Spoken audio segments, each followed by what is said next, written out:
But it ain't about how hard you hit. It's about how hard you can get hit and keep moving forward. Bill Higgins has seen the highest highs and the lowest lows, but he's faced it all with a never quit attitude. You might as well strike out swinging, because you ain't going to hit a home run if you don't swing, and you're not even going to have a chance at it if you don't step up to the plate. He wants to help you overcome whatever adversity you are dealing with in your own life. There are no limits to what your dreams can be. By sharing stories of redemption and strategies on living the best life you can live. Are you looking for some motivation and inspiration to get you on the path to success? Quitting is a learned behavior, not a natural behavior. Our natural instinct is to not quit. But we learn to quit because people talk us out of our dreams. You've come to the right place. These are the Comeback Chronicles. Welcome back to the Comeback Chronicles. Welcome back, never quitters and comebackers. This is Bill Higgins, host of this podcast. I haven't been here for a while. I apologize for that. I missed you. I missed doing the podcast. But here I am right back at it. And a couple things I want to talk about today. First one is kind of that, about how difficult it is to maintain habits and how quick it is to, miss a day, you miss two, you miss three, and all of a sudden it spirals out of control. I've talked about this several times, and it's kind of an ongoing issue with me that I need to really work to address. One of the things that I often find myself doing is that, making the excuses, the if. Well, I'm not going to record the podcast today because my computer, it keeps shutting down the app. And it just happened to me 5 times a day, but I was determined to move forward today and figure out what the problem was. Actually what happened was the cord that I had that was connecting my microphone to the Mac here was bad. So I found a cord and replaced it, and now I'm good to go. But anyway, that's just one of those ifs. If my computer worked better, if I had a newer computer, if I had better equipment, if I had a better app that I used, if it was easier, if my appointment today wasn't 2 hours away, I'd have an extra hour to do my podcast. If. And the reality of it is you do the things that you make time to do. I'm more guilty of it than anybody. But here I am, back in front of this microphone. I kind of missed it, but I'm going to try to stay on top of it and keep getting the message out to you, because the nice thing is I hear people come back to me, say, I haven't heard your podcast in a while, I miss it. That gets me motivated to go. I'm an emotional guy. I'm motivated by feedback. I'm motivated by knowing that people care. I hate to say it, but it's true, and I'm finding more and more of it that, when I don't think anybody's listening or gives a damn about the podcast, I tend to fall off. But when people are telling me, hey, I miss hearing the podcast, I get a little more motivated and get back in front of this microphone. The truth be told, I love doing it. I love talking about it. Almost every day I have an idea for the podcast, and I put it on paper. I'll jot it as a note into my notes app on my phone, and the next thing I know, the day has slipped away. I look back and say, well, maybe that topic's not relevant anymore, and it kind of slips by. So, but anyway, I'm here today, and I want to talk to you about a couple things. I'm glad the quarantine's over. I'm glad to be back out and about working, traveling, doing my job. One of the reasons that I haven't probably been on this podcast as much as I would have liked is I've really been immersed in my job. I'm pretty much having the best month I've had in a while. I'm motivated to do that. I need to move some of that motivation over to doing this podcast to help you and help me. It helps me to talk about what I'm doing and knowing that I'm helping others. So because the quarantine's done, I'm getting out and about more. I have more appointments. And 2 things came up in the last 2 weeks here that I want to talk to my audience about, because I think it's very relevant to what's going on in the world today. So the first one, about 2 weeks ago, I was in Indiana County. And as many of you know who may follow me on Snapchat or on my Facebook page, one of the things I like to do is visit the courthouse in every county that I go in. So I've been to Indiana County before, obviously. It's not too far from my home. So I'd seen the courthouse, but I never took a picture in front of it, walked around, learned the history. So I did some of that day. The other thing I like is these historical markers that you see in front of a lot of buildings in different communities. I always stop and read them and, get a little bit of the history. There's always more you can learn, right? So this one that I came across last week, and it's relevant. Yesterday was Juneteenth, and I wanted to do this podcast yesterday. The day slipped by me, but it's relevant because yesterday being the Juneteenth holiday. So I came across this placard in front of the old Indiana County Courthouse, so not the one they use today, the one they had that was in operation before that. And the placard said, "The rescue of Anthony Hollingsworth." And I'm going to read to you what it says here. On June 26, 1845, this 12-year-old fugitive slave was captured by slave hunters. Armed residents surrounded the hotel where he was held, and demanded his release, defying federal law. Judge Thomas White freed him in the site where this old courthouse stood. I'm going to post this in the comments section below so you can read this yourself and see it. But I thought this was pretty neat, given what's going on today. 1845, so we're two decades prior to the Civil War. Judge Thomas White, presumably a white man, took it upon himself to free this 12-year-old boy who was a fugitive slave. This is long before the freeing of slaves was popular. So that kind of struck me, thought I'd share that with my audience. But about a half hour later, I'm walking down the street and I come across a building called the Harry White Building. And there's a clothing store in there. It's called The Hub. Built in 1912, this store was, right? There's a placard on this building. I'm going to read you what this one says.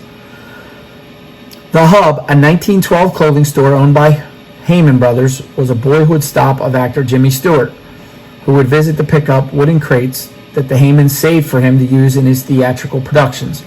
As you may or may not know, Jimmy Stewart is a resident or was born and raised in Indiana County, so he's kind of their claim to fame. But back to the placard here. The structure was built in 1910 by Harry White, son of Judge Thomas White, the judge that I referenced a few minutes ago, after whom White Township was named in 1843.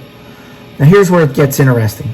Harry White served Indiana County as state senator and as commander of the 67th Pennsylvania Volunteer Infantry during the Civil War. Captured several times by the Confederates, he escaped with the aid of Georgia slaves.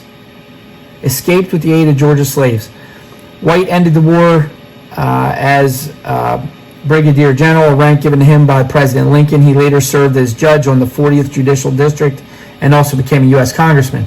So it's kind of neat that he followed in his father's footsteps, becoming a judge. But here's the interesting thing. In 1845, his father, Judge White, is freeing a 12-year-old fugitive slave, right? Now, 20 years later, Harry White, his son, is captured by the Confederates fighting during the Civil War, and it's Georgia slaves that helped free him. I just found this completely fascinating. And there's a couple messages there. Number one is, you never know what another human being is going to do for you. And a lot of times, somebody's going to help you when you have no way of ever returning the favor. But fate has a way of stepping in. So I was also fascinated by the fact that, obviously his father's freeing the slave 20 years before it's popular to free slaves. And now the slaves of Georgia are helping free his son, totally unbeknownst to them what his father ever did. You know what I mean? It's not something that they said, his father, helped out a slave, so we're going to help him out. Absolutely not. His father did it because it was the right thing to do. He was a good-natured human being, and he did what was right. And here we are, these Georgia slaves see that this Union soldier's fighting on their behalf, and they're going to do what they can to help free him. It's just really neat, that circle of humanity showing its face. Because in this day and age, we're all so quick to judge each other and to get upset about how somebody else's opinion, how they feel, what they think. We look back and all we hear about is what a terrible country America was, that we had slavery, and that is a black eye on our culture. But they were not all bad people. Not every person in the United States was a bad person. There were good people out there, and you got to really look at the history to find those people. And here's a great example of it. Both Judge Harry White and his father, Judge Thomas White. So, brings me to another story. About a week prior to that, I was in Gettysburg. I had some downtime between two appointments, and I was walking around, and I came across this. I was on the walking through the battlefield. There was a nice day, and every time I go to Gettysburg, I try to look at the different placards. There's literally thousands of them, and there's different stories about different people, different family, and how they were affected during that 3 days of the battle in Gettysburg. So I came across this, and I found this pretty interesting. I'm going to read this to you as well. Brigadier General John Gordon, whose Georgia soldiers swept the federal hills from this hill, later wrote of a personal encounter with an enemy general.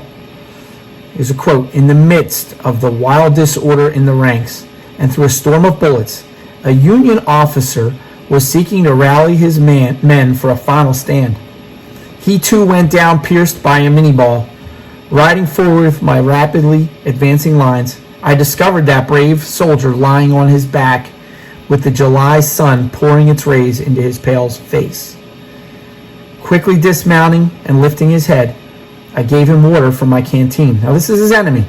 "I gave him water from my canteen, asked his name and the character of his wounds. He was Major General Francis C. Barlow of New York and of Howard's Corps.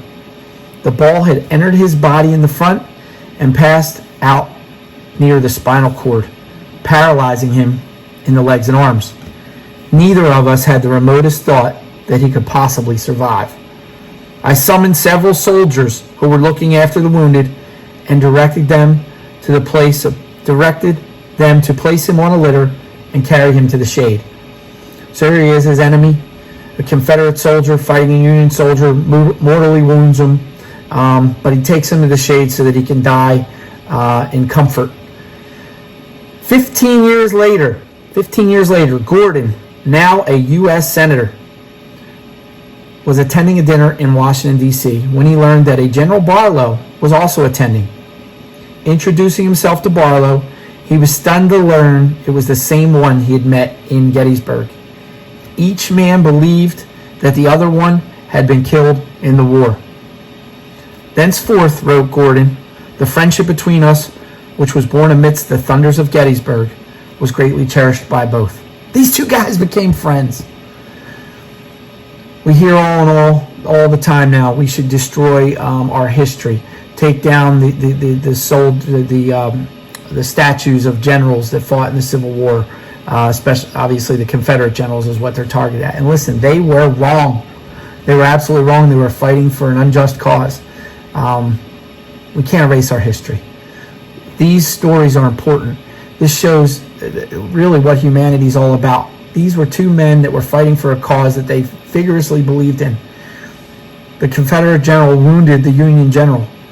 He doesn't torture him, doesn't, prolong his agony. He takes him so he can die in peace. And then when they meet 20 years later, after they both have recovered from the horrors of the war, obviously now Gordon, who had been a Confederate soldier, now is a senator, a United States senator from Georgia, who has now rejoined the Union as an American. Repent for what he did, essentially. They become friends. I think it's a fascinating story. These two things touched me in the last 2 weeks. They told me a lot about humanity.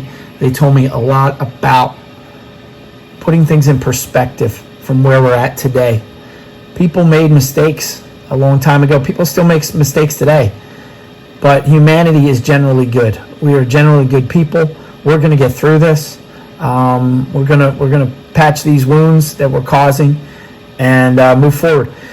Just another thing that kind of ties together is this. I post a lot of my opinions on Facebook. I'm very vocal. I'm very opinionated. I like to tell people how I feel.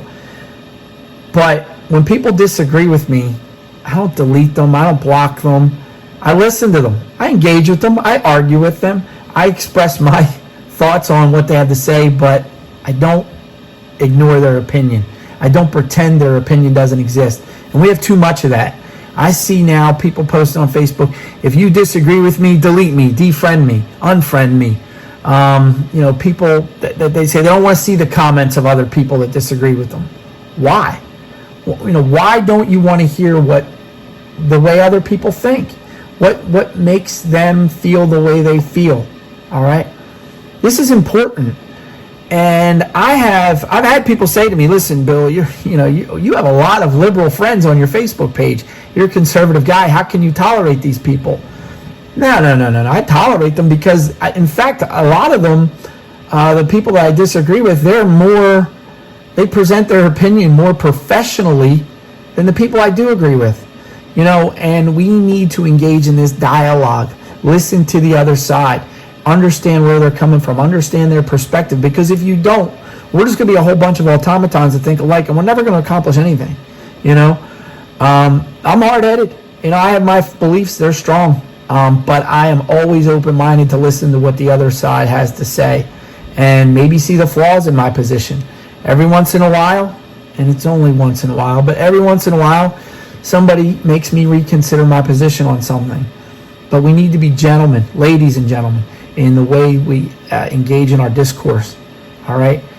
Like I said, here we are, two men who fought in the Civil War. One left the other for dead, and they became friends 20 years after the fact. Fascinating story. I hope you learned something from it.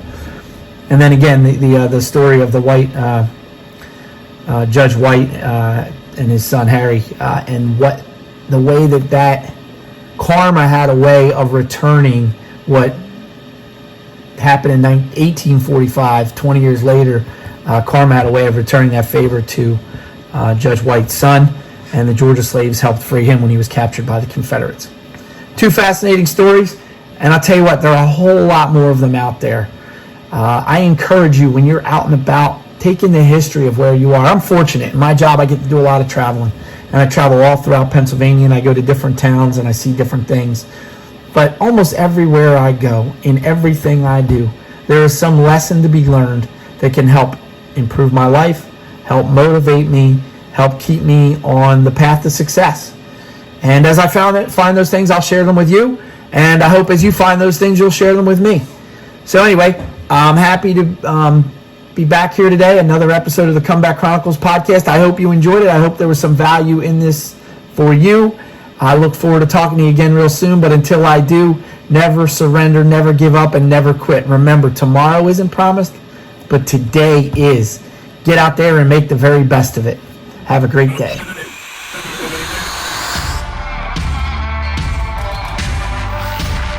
Thanks for listening to the Comeback Chronicles. If Bill has motivated and inspired you today, don't forget to subscribe to the podcast and share it. You can find us on Facebook and Instagram by searching the Comeback Chronicles. If you want to book Bill as a speaker for your organization, email him at bill@billhigginsjr.net. Hope you'll come back for more inspiration from the Comeback Chronicles.